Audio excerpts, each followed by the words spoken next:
Good afternoon to you. I hope you and your family are doing well. Pastor Stecker here with Grace Lutheran Church as we continue our Bible study here on Paul the Apostle. And today we look at chapter 4, which is Paul's journey to Arabia, back to Damascus, and then his long stint back home in Tarsus. Happy Thursday.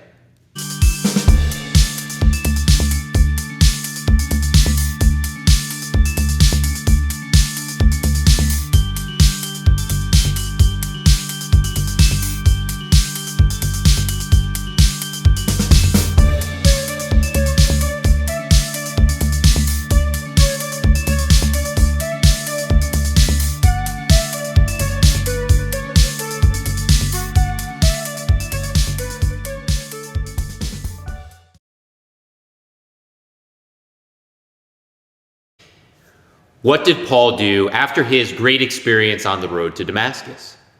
Well, he's just been baptized. He now confessed Jesus as Messiah, King, and Lord, a complete transformation of his life. And what does he do next? Now, most might say he probably began his ministry. He started preaching the gospel, started undoing the wrongs of his past. But interestingly, that isn't what happened.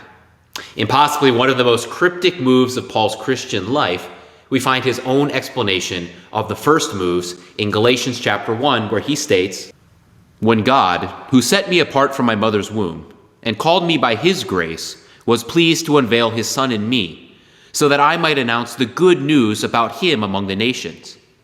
Immediately, I did not confer with flesh and blood, nor did I go up to Jerusalem to those who were apostles before me. No, I went away to Arabia, and afterward returned to Damascus." As we shall see later when we look into the context of Paul's letter to the church in Galatia, Paul is writing in his own defense when he says that he didn't go to Jerusalem, but instead journeyed to Arabia before coming back to Damascus and then on to Tarsus.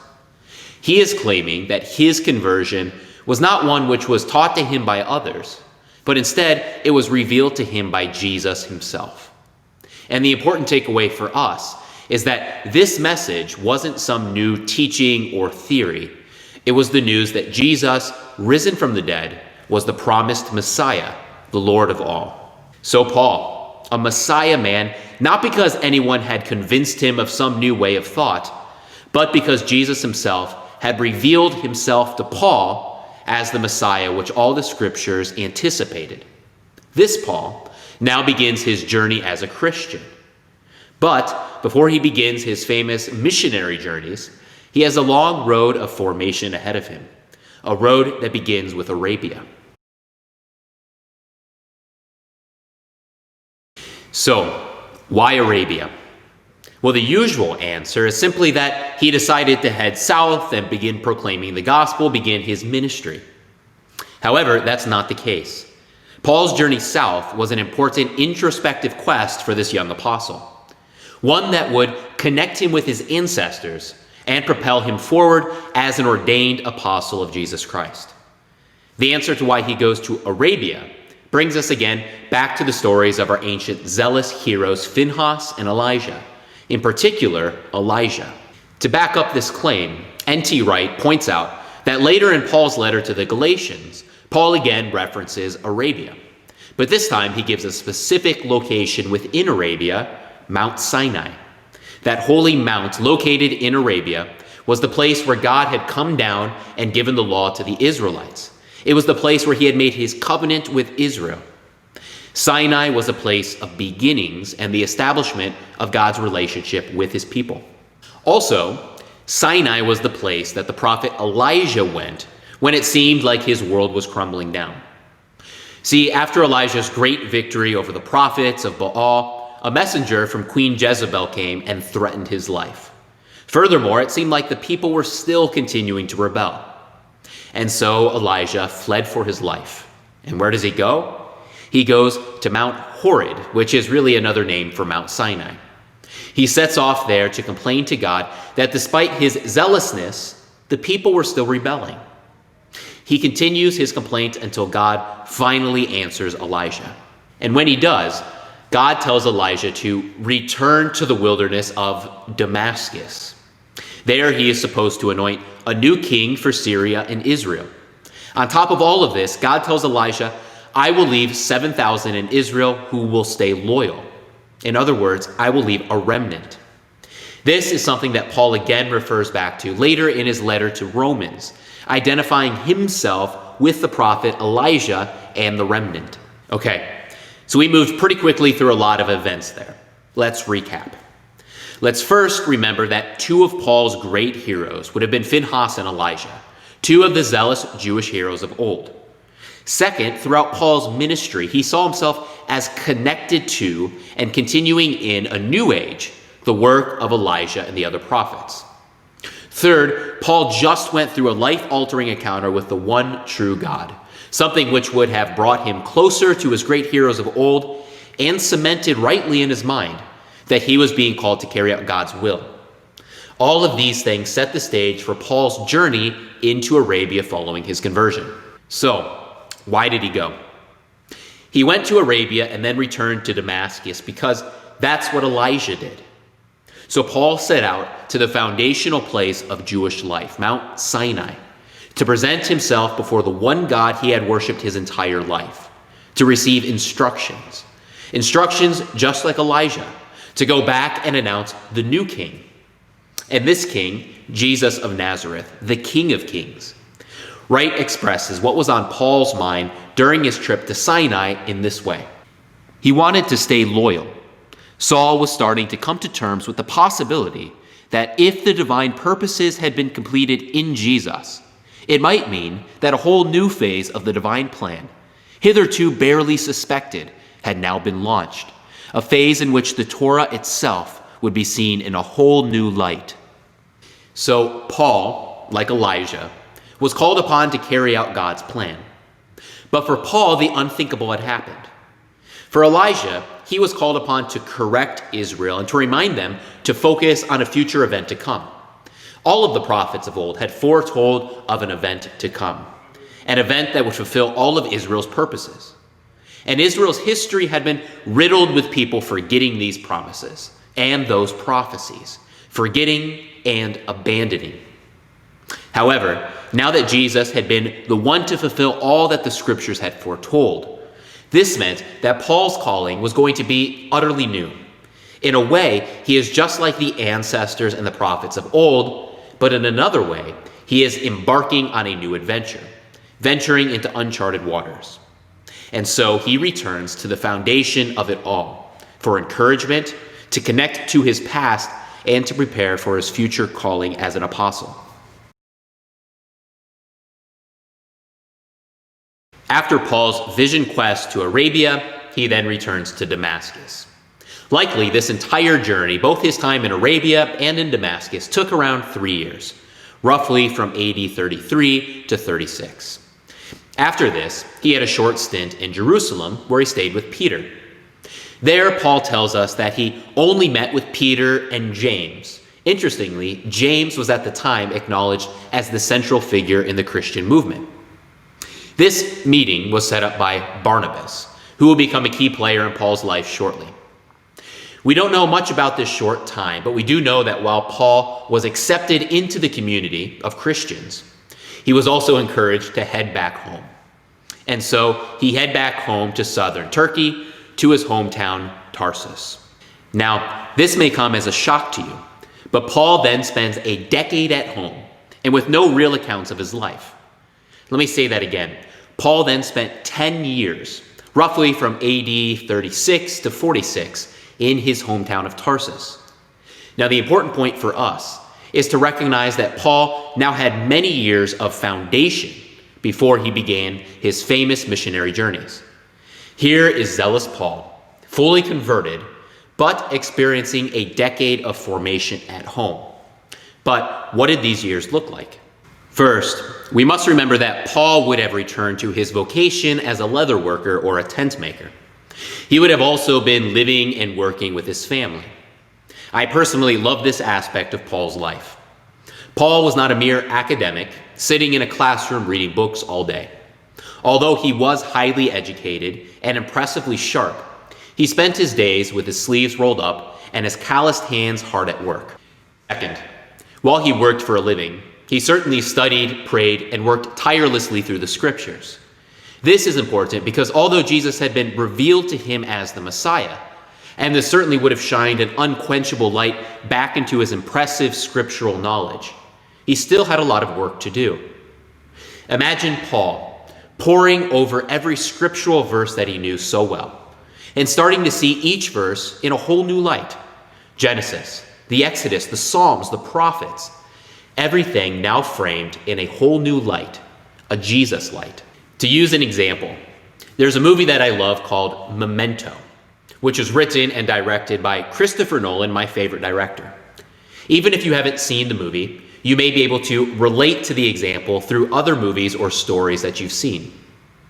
In the movie, the main character has a pre-existing injury which causes short-term memory loss, and you're thrown into the story without much context. As the movie progresses, you think you're starting to piece together the scattered scenes which portray both his life predicament and the way his memory loss adds to his own confusion.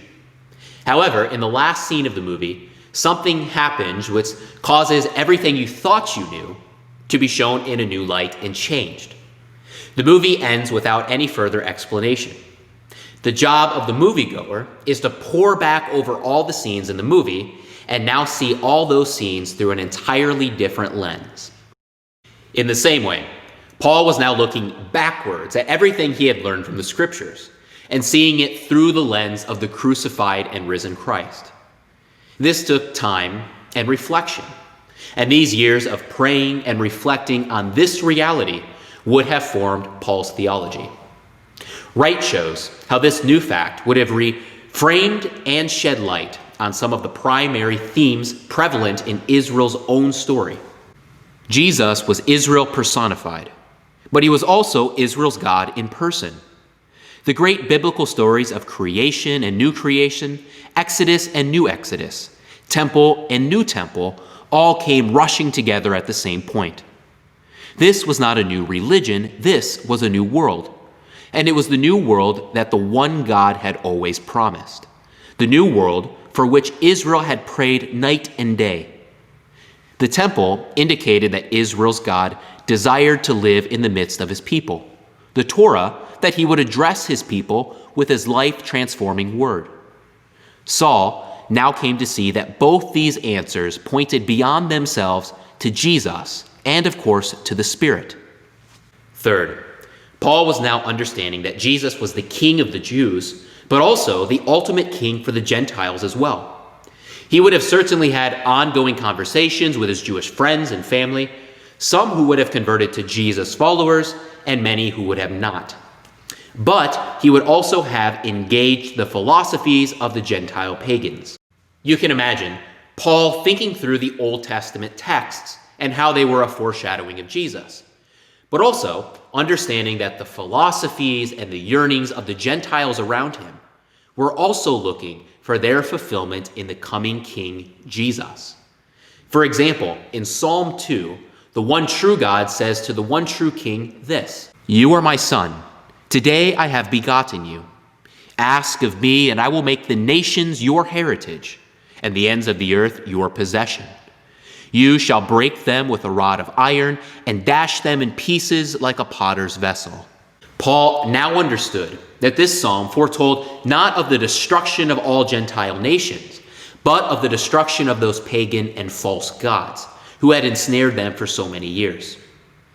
Jesus on the cross had destroyed the powers of darkness and was now sitting on the throne. He was the King of all creation. Before, Paul would have thought that the Gentiles were enemies.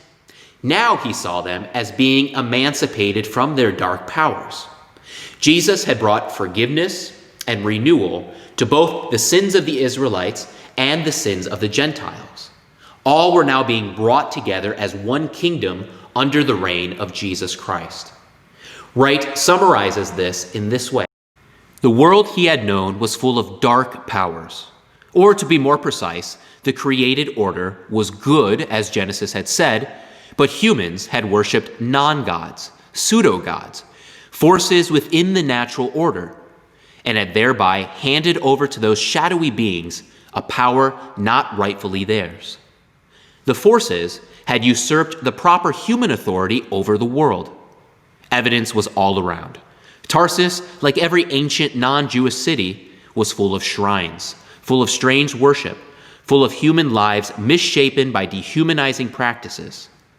And Paul believed that on the cross, Jesus of Nazareth had defeated the ultimate force of evil. The resurrection proved it. If he had overcome death, it could only be because he had overcome the forces that led to death, the corrosive power of idolatry and human wickedness. Here we understand what Paul meant when in Philippians 4 he tells the church to consider carefully whatever is true, whatever is holy, whatever is upright, pure, attractive, of good reputation, virtuous, and trustworthy. Paul is recognizing that even though human society is flawed, especially the non-Jewish world, that even they had aspired to live wisely and well, and that those ambitions, although severely flawed, were now finding their fulfillment in what Jesus had established. So, to summarize, we find Paul during these 10 quiet years in Tarsus, working, learning, and studying the scriptures and engaging the world around him. A perfect mix of Jewish and Gentile thought right there in Tarsus. And during this time, he is encountering all of these thoughts and teachings and understanding Jesus as the fulfillment of these things. During this time, he is being formed, prepared, just like the prophets of old, to carry out God's mission here on earth. These years were essential. They were preparatory. They set the stage for the epistle letters that we know and love. They set the stage for his debates, his teachings, his trials and tribulations. By the end of these 10 years, Paul had considerably worked out all of the details of what it meant that God had revealed himself in the crucified and risen Jesus. His zeal had been formed into something essential for the journeys to come. His loyalty sharpened. And all of this led to the mission and writings which would change the world forever. And all of this now sets the stage for his first missionary journey to Antioch. And we will now walk with him on that journey.